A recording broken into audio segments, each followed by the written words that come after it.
Hi, competitive ക്രാക്കറിന്റെ general PSC ചാനലിലേക്ക് എല്ലാ ഉദ്യോഗാർത്ഥികൾക്കും സ്വാഗതം. അപ്പോൾ നമ്മൾ ഈ ഒരു സെക്ഷനിൽ ഡിസ്കസ് ചെയ്യാൻ പോകുന്നത് ഏറ്റവും പ്രധാനപ്പെട്ട 6 ചോദ്യങ്ങളാണ്. റിപ്പീറ്റഡ് ആയിട്ട് ചോദിക്കുന്ന ഏറ്റവും പ്രധാനപ്പെട്ട 6 ചോദ്യങ്ങളാണ് നമ്മൾ ഈ ഒരു സെക്ഷനിൽ ഡിസ്കസ് ചെയ്യാനായിട്ട് പോകുന്നത്. അപ്പോൾ തീർച്ചയായിട്ടും PSC എഴുതുന്ന ഒരു ഉദ്യോഗാർത്ഥിക്ക് ഈ ഒരു വീഡിയോ യൂസ്ഫുൾ ആയിരിക്കും. അപ്പോൾ നമുക്ക് നേരെ എന്ത് ചെയ്യാം, ആ ഒരു സെക്ഷനിലേക്ക് ക്ലാസ്സിലേക്ക് കടക്കാം. അപ്പൊ നോക്കിക്കോളാം, നമ്മുടെ ഒന്നാമത്തെ ചോദ്യം നമ്മുടെ ഹോർമോണുമായിട്ട് റിലേറ്റ് ചെയ്ത നമ്മുടെ ഒന്നാമത്തെ ചോദ്യം. ഹോർമോണുകൾ ഉൽപ്പാദിപ്പിക്കുന്ന ആരാണെന്ന് ചോദിച്ചു കഴിഞ്ഞാൽ എൻഡോക്രൈൻ ഗ്ലാൻഡുകൾ അഥവാ അന്തർസ്രാവി ഗ്രന്ഥികൾ. അത്തരത്തിൽ അന്തർസ്രാവി ഗ്രന്ഥികൾ അഥവാ എൻഡോക്രൈൻ ഗ്ലാൻഡുകൾ ഉൽപ്പാദിപ്പിക്കുന്ന കെമിക്കൽ സെക്രീഷനുകളെ നമ്മൾ വിളിക്കുന്ന പേരാണ് ഹോർമോണുകൾ എന്ന് പറയുന്നത്. ഹോർമോണുകളുമായിട്ട് ബന്ധപ്പെട്ട ചോദ്യമാണ്. കണ്ടോ, മനുഷ്യ ശരീരത്തിൽ 24 മണിക്കൂറിന്റെ ദിനതാളക്രമം നിയന്ത്രിക്കുന്ന ഹോർമോൺ ഏതാണ് എന്നുള്ളതാണ് നമ്മുടെ ചോദ്യം. നോക്കിക്കൊള്ളുക, ഏത് ഹോർമോണാണ് നമ്മുടെ ദിന താളക്രമം നിയന്ത്രിക്കുന്നത് എന്നുള്ളതാണ് നമ്മുടെ ചോദ്യം. ഓക്കെ, നോക്കിക്കൊള്ളുക, തൈമോസിനുണ്ട്, അഡ്രിനാലിനുണ്ട്, തൈറോക്സിനുണ്ട്, മെലാട്ടോണിനുണ്ട്. ബയോളജിക്കൽ ക്ലോക്ക് അല്ലെങ്കിൽ ജൈവ ഘടികാരം എന്നറിയപ്പെടുന്ന ഹോർമോണാണ് മെലാട്ടോണിൻ. അപ്പൊ അത്തരത്തിൽ മെലാട്ടോണിൻ എന്ന് പറയുന്ന ഹോർമോണാണ് എന്നറിയപ്പെടുന്നത് ജൈവ ഘടികാരം അഥവാ ബയോളജിക്കൽ ക്ലോക്ക് എന്നറിയപ്പെടുന്നത്. നമ്മുടെ കൃത്യമായിട്ടുള്ള ഇടവേളകളിൽ നമ്മൾ കൃത്യസമയത്ത് ഉറങ്ങുന്നു, കൃത്യസമയത്ത് എഴുന്നേൽക്കുന്നു, അല്ലെ, കൃത്യസമയമാകുമ്പോൾ നമുക്ക് വിശക്കുന്നു, അതിലെല്ലാം നമ്മളെ സഹായിക്കുന്നത് ഈ മെലാട്ടോണിൻ എന്ന് പറയുന്ന ഹോർമോണാണ്. പീനിയൽ ഗ്ലാൻഡ് ആണ്, നമ്മുടെ തലച്ചോറിന്റെ മധ്യത്തിലേക്ക് കാണപ്പെടുന്ന പീനിയൽ ഗ്ലാൻഡ് ആണ് ഈ മെലാട്ടോണിൻ എന്ന് പറയുന്ന ഹോർമോൺ സെക്രീറ്റ് ചെയ്യുന്നതെന്ന് കൂടി മനസ്സിലാക്കുക. ബാക്കി ഹോർമോണുകൾ നമുക്ക് നോക്കാം. തൈമസ് ഗ്ലാൻഡ് സെക്രീറ്റ് ചെയ്യുന്ന ഹോർമോൺ ആണ് തൈമോസിൻ. യുവത്വ ഹോർമോൺ എന്നറിയപ്പെടുന്നത് തൈമസ് ഗ്ലാൻഡ് സെക്രീറ്റ് ചെയ്യുന്ന തൈമോസിൻ എന്ന് പറയുന്ന ഹോർമോൺ ആണ്. അടുത്ത അഡ്രിനാലിൻ, നമ്മുടെ കിഡ്നിയുടെ മുകളിൽ തൊപ്പിയുടെ ആകൃതിയിൽ കാണപ്പെടുന്ന ഒരു ഗ്ലാൻഡ് ആണ് അഡ്രിനൽ ഗ്ലാൻഡ്. ആ അഡ്രിനൽ ഗ്ലാൻഡ് സെക്രീറ്റ് ചെയ്യുന്ന ഒരു ഹോർമോൺ ആണ് അഡ്രിനാലിൻ.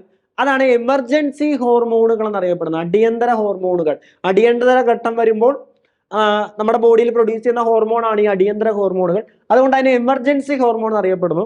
അടുത്ത തൈറോക്സിൻ ആണ്, തൈറോയ്ഡ് ഗ്ലാൻഡ് സെക്രീറ്റ് ചെയ്യുന്ന തൈറോക്സിൻ എന്ന് പറയുന്ന ഹോർമോൺ. അതാണ് നമ്മുടെ ശരീരത്തിൽ നടക്കുന്ന ഉപാപചയ പ്രവർത്തനം അഥവാ കെമിക്കൽ റിയാക്ഷനുകൾ. അല്ലെ, നമ്മുടെ ശരീരത്തിൽ ഒരുപാട് ഉപാപചയ പ്രവർത്തനങ്ങൾ നടക്കുന്നുണ്ട്. ആ ഉപാപചയ പ്രവർത്തനങ്ങൾ നിയന്ത്രിക്കുന്ന ഹോർമോൺ ആണ് തൈറോക്സിൻ എന്ന് പറയുന്നത്. അപ്പൊ അത് ക്ലിയർ ആയിട്ട് മനസ്സിലാക്കുക.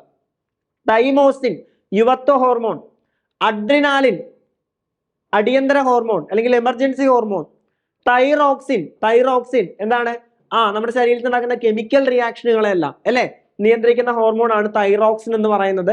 നെക്സ്റ്റ് മെലാട്ടോണിൻ, ജൈവ ഘടികാരം എന്ന് അറിയപ്പെടുന്നു. ക്ലിയർ ആയിട്ട് മനസ്സിലാക്കാം. ഓക്കെ, നമ്മൾ അടുത്ത ചോദ്യത്തിലേക്ക് പോവാം. അടുത്ത ചോദ്യം നോക്കിക്കോളാം. വീണ്ടും ഹോർമോണുമായിട്ട് റിലേറ്റ് ചെയ്ത് ചോദിച്ച കുറച്ചുകൂടി സ്റ്റേറ്റ്മെന്റ് രൂപത്തിലുള്ള നല്ലൊരു ചോദ്യമാണ് വാസോപ്രസിൻ. ഓക്കെ, ഈ വാസോപ്രസിൻ എന്ന് പറയുന്ന ഹോർമോൺ പ്രൊഡ്യൂസ് ചെയ്യുന്നത് ഹൈപ്പോതലാമസ് ആണ്. പക്ഷെ അത് സ്റ്റോർ ചെയ്ത് വെക്കുന്നത്, ഉൽപ്പാദിപ്പിക്കുന്ന ഹൈപ്പോതലാമസ് ആണ്. പക്ഷെ അത് സ്റ്റോർ ചെയ്ത് വെക്കുന്നത് പിറ്റ്യൂട്ടറിയുടെ പിൻതളത്തിലാണ്. അതൊന്ന് മനസ്സിലാക്കുക.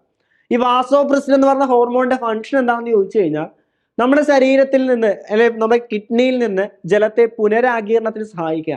അപ്പോൾ നമ്മുടെ കിഡ്നിയിൽ ജലത്തിന്റെ പുനരാഗീരണം സഹായിക്കുക എന്നുള്ളതാണ് വാസോപ്രസിന്റെ ധർമ്മം എന്ന് പറയുന്നത്.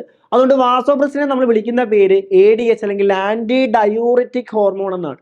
ADH അഥവാ ആന്റി ഡയൂറിറ്റിക് ഹോർമോൺ എന്നറിയപ്പെടുന്ന ആരാണെന്ന് ചോദിച്ചു കഴിഞ്ഞാൽ ഈ വാസോപ്രസിൻ ആണ്.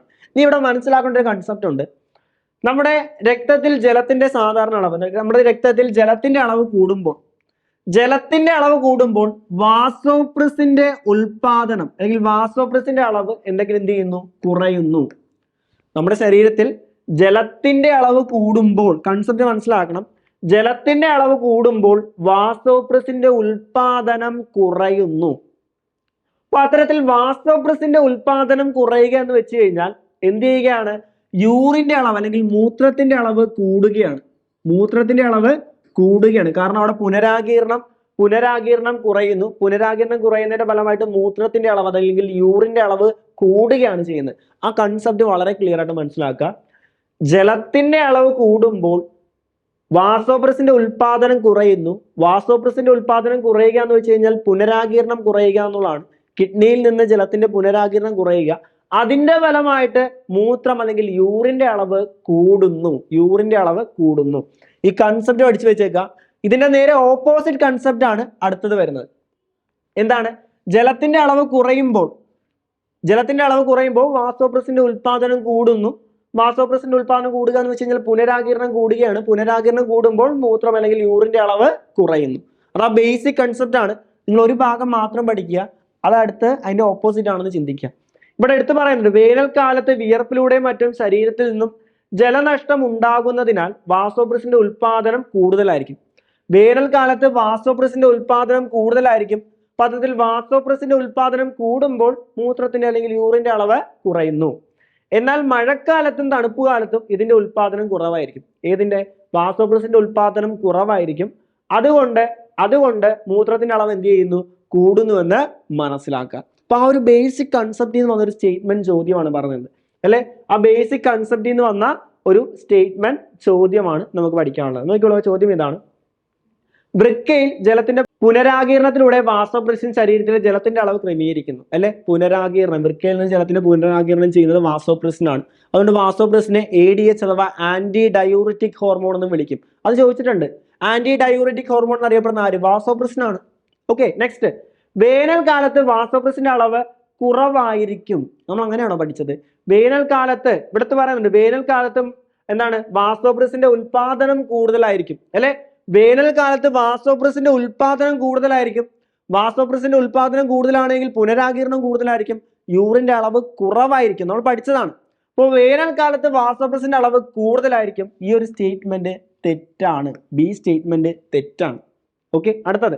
മഴക്കാലത്തും തണുപ്പ് കാലത്തും വാസോപ്രസിന്റെ ഉൽപാദനം കുറവായിരിക്കും. ഓൾറെഡി പറഞ്ഞു, വാസോപ്രസിന്റെ ഉൽപാദനം കുറവായിരിക്കും, പുനരാകിരണം കുറയും, യൂറിന്റെ അളവ് കൂടും. ശരിയാണ് അല്ലെ.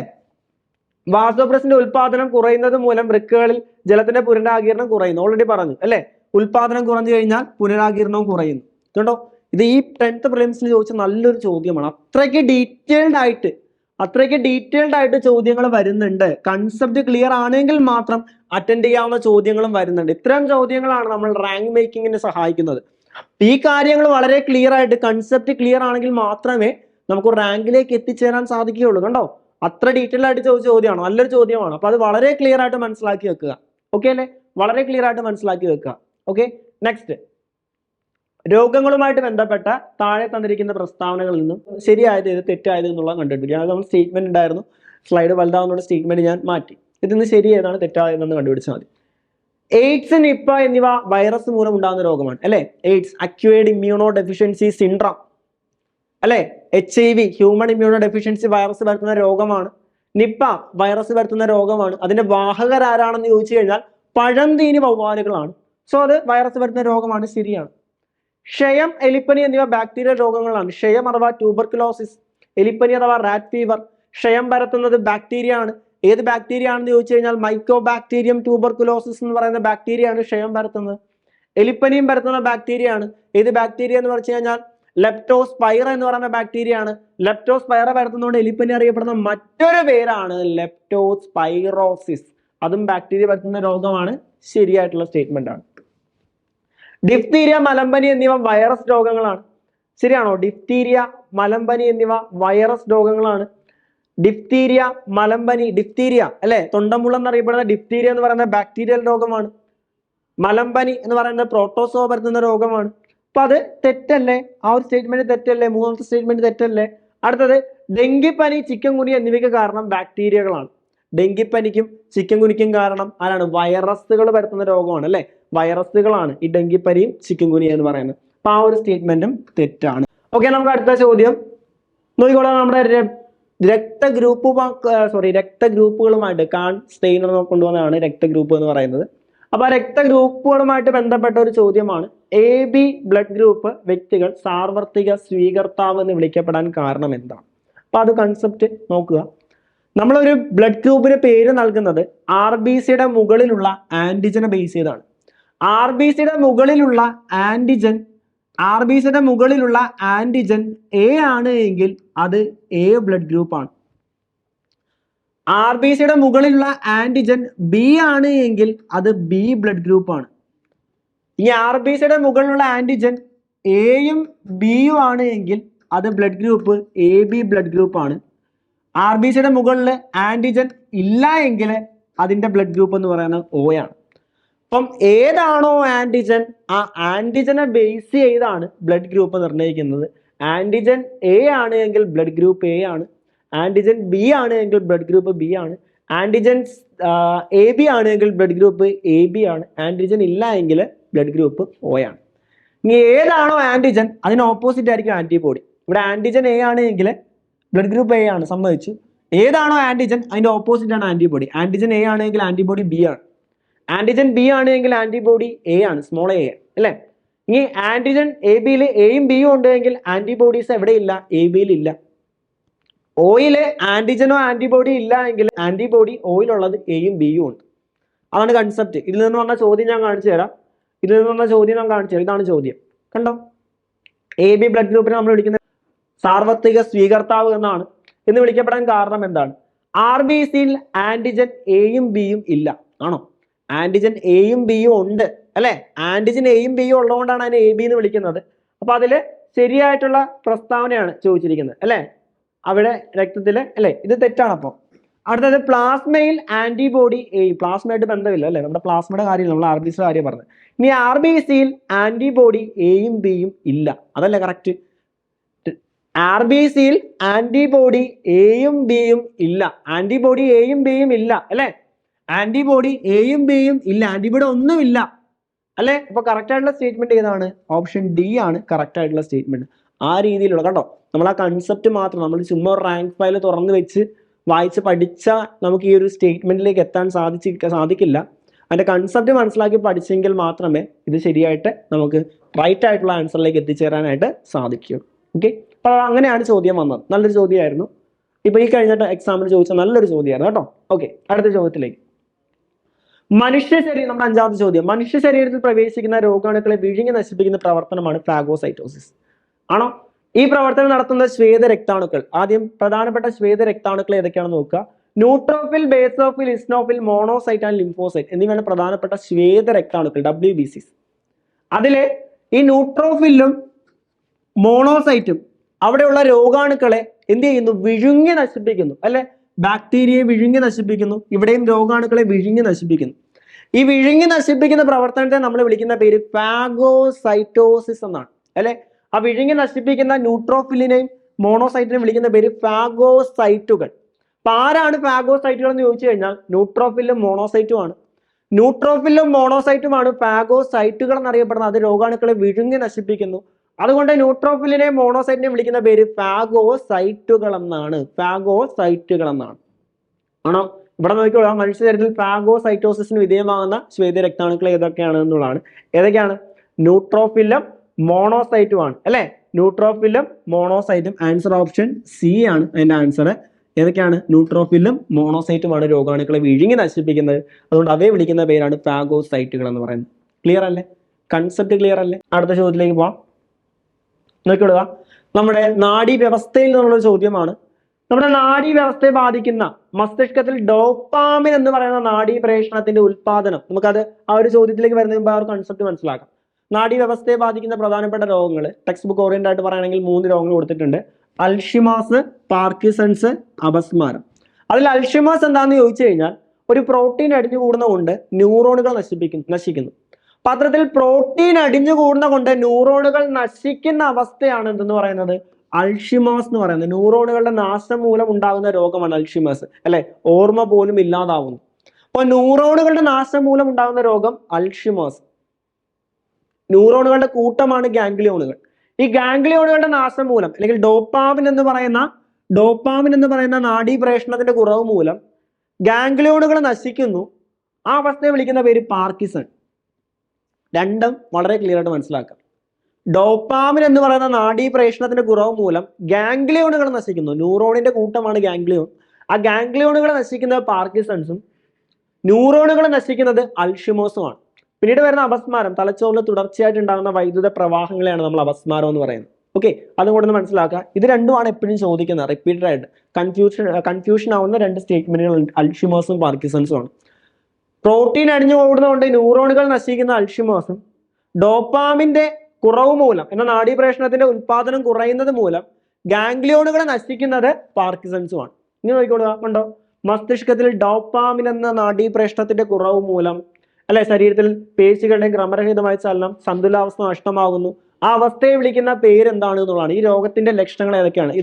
ഇതെല്ലാമാണ് ലക്ഷണങ്ങൾ. ആ രോഗം ഏതാണ് എന്നുള്ളതാണ്. ഓൾറെഡി നമുക്ക് അണ്ടർസ്റ്റുഡ് ആണ്. ഡോപ്പാമിൻ എന്ന നാഡീപ്രേഷണത്തിന്റെ കുറവ് മൂലം ഉണ്ടാകുന്ന രോഗം ഏതാണെന്ന് ചോദിച്ചു കഴിഞ്ഞാൽ, ഡോപ്പാമിൻ എന്ന് പറയുന്ന നാഡീപ്രേഷണത്തിന്റെ കുറവ് മൂലം ഉണ്ടാകുന്ന രോഗമാണ് എന്തെന്ന് പറയുന്നത്? പാർക്കിൻസൺ എന്ന് പറയുന്നത്. പാർക്കിൻസൺ.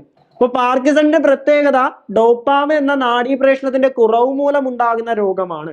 അൾഷിമേഴ്സ് ഓൾറെഡി പറഞ്ഞു, ന്യൂറോണിന്റെ നാശം മൂലം ഉണ്ടാകുന്ന രോഗമാണ്, അല്ലെ? പക്ഷാഘാതം നമ്മൾ പറഞ്ഞു, അപസ്മാരം നമ്മൾ പറഞ്ഞു. പക്ഷാഘാതം എന്ന് പറയുന്നത് ആക്ച്വലി എന്താണ്? സ്ട്രോക്ക് എന്ന് പറയുന്ന അവസ്ഥ, ബ്രെയിനിലെ ബ്ലഡ് വെസൽസ് റപ്ചർ ആവുന്നു, പൊട്ടുന്ന അവസ്ഥയാണെന്ന് കൂടി അതുമായിട്ട് കണക്ട് ചെയ്ത് മനസ്സിലാക്കി വെച്ചേക്കാം. അപ്പൊ ഏറ്റവും പ്രധാനപ്പെട്ട 6 ചോദ്യങ്ങളാണ്. റിപ്പീറ്റഡ് ആയിട്ട് ചോദിക്കുന്ന നല്ല ചോദ്യങ്ങളാണ്. കൺസെപ്റ്റ് ബേസ് ചെയ്ത് പഠിക്കേണ്ട ചോദ്യങ്ങളാണ്. ഓക്കെ, അപ്പോൾ നമ്മൾ ഇതുവരെ ഡിസ്കസ് ചെയ്തത് നമ്മുടെ സയൻസ് ബയോളജിയിൽ ഏറ്റവും പ്രധാനപ്പെട്ട 6 ചോദ്യങ്ങളാണ് നമ്മൾ ഡിസ്കസ് ചെയ്തത്. അപ്പോൾ റിപ്പീറ്റഡ് ആയിട്ട് ചോദിക്കുന്ന ചോദ്യങ്ങളാണ്. വളരെ കൃത്യമായിട്ട് മനസ്സിലാക്കുക, കൺസെപ്റ്റ് മനസ്സിലാക്കി പഠിക്കുക എന്നുള്ളതാണ് ചെയ്യേണ്ടത്. കാരണം സ്റ്റേറ്റ്മെന്റ് ചോദ്യങ്ങളാണ് ഇനി വരാൻ പോകുന്ന എക്സാമുകളിൽ നമ്മൾ പ്രതീക്ഷിക്കുന്നത്. നമ്മളെ CPO WCPOക്ക് വേണ്ടി ഏറ്റവും പുതിയൊരു ബാച്ച് നമ്മൾ സ്റ്റാർട്ട് ചെയ്യുന്നുണ്ട്, അല്ലെ? ഈ പറഞ്ഞ കൺസെപ്റ്റ് ചോദ്യങ്ങളൊക്കെ കൃത്യമായിട്ട് കൺസെപ്റ്റ് മനസ്സിലാക്കി നിങ്ങളുടെ മുന്നിലേക്ക് എത്തിച്ചു തരും എന്നുള്ളതാണ് നമ്മുടെ ബാച്ചിന്റെ ഏറ്റവും വലിയ പ്രത്യേകത, അല്ലെ? കൃത്യമായിട്ടുള്ള ലൈവ് ക്ലാസ്സുകൾ, റെക്കോർഡഡ് സെക്ഷൻസ്, എക്സാമുകൾ എല്ലാം നമ്മൾ പ്രൊവൈഡ് ചെയ്യുന്നുണ്ട്. അപ്പൊ നമ്മുടെ ഏറ്റവും പുതിയ ബാച്ചിലേക്ക് ജോയിൻ ചെയ്യാൻ ആഗ്രഹിക്കുന്ന ഉദ്യോഗാർത്ഥികളെ താഴെ കാണുന്ന കോൺടാക്ട് നമ്പറിലൂടെ ഞങ്ങളെ കോൺടാക്ട് ചെയ്യുക. അപ്പോൾ മറ്റൊരു വീഡിയോ ആയിട്ട് നമുക്ക് വീണ്ടും കാണാം. Thank you so much.